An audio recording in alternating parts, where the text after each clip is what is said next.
আজকে একটা আলোচনা করব ফেসবুক ব্যাপার নিয়ে।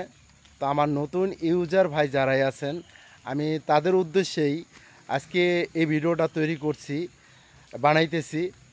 একটা কথা হলো কি ভাই, আমরা নতুন যারাই আছি পেজ খুলে থাকি বা ফেসবুকে কাজ করি অনেকের শখে, বা অনেকেই মনের একটা আশা যে না আমি পেজ খুলবো বা ফেসবুকে কাজ করব, অনেকের একটা আশা থাকে।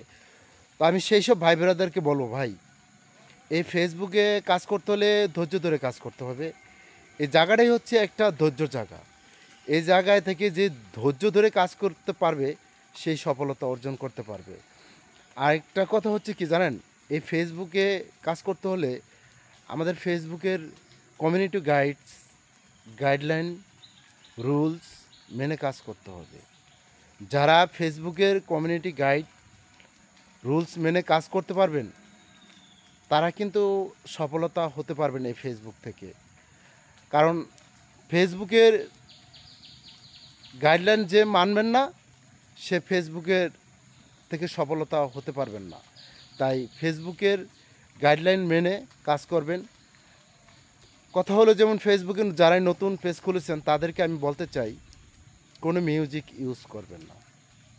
নিজের ভিডিও নিজের ফেস দিয়ে ভিডিও তৈরি করবেন, অন্য কারো ভিডিও ছাড়বেন না এবং কখনোই অন্য কারো ভয়েস দিবেন না। আমি সবাইকে রিকোয়েস্ট করতেছি। তো আরেকটা কথা হচ্ছে কি জানেন, আমরা পেজ খুলি বা ফেসবুকে কাজ করি, কিন্তু একটা জিনিস কি জানেন, আমরা লাইভ করি না।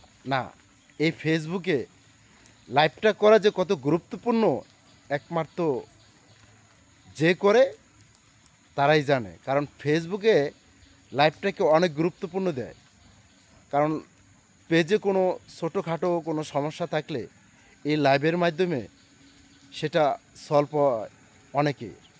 তাই আমি বলছি আমার নতুন ইউজার ভাইরা যারাই ফেসবুকে কাজ করেন তাদের উদ্দেশ্যে বলছি, ভাই বিশেষ করে ফেসবুকের কমিউনিটি গাইডলাইন মেনে কাজ করেন।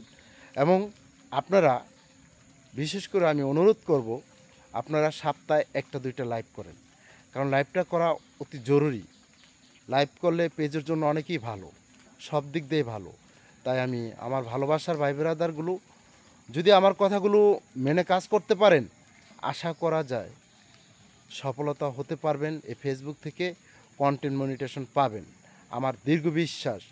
কিন্তু যদি এই কমিউনিটি গাইডই যদি আপনি না মানেন তাহলে আপনি কিন্তু কখনোই ফেসবুক থেকে সফলতা অর্জন করতে পারবেন না, আপনি কন্টেন্ট মনিটেশন পাবেন না। তাই কন্টেন্ট মনিটেশন পেতে হলে ফেসবুকের রুলস মেনে কাজ করতে হবে। যদি আমার ভিডিওটা ভালো লাগে ভাই তাহলে একটু ভালোবাসা দিয়ে যেন।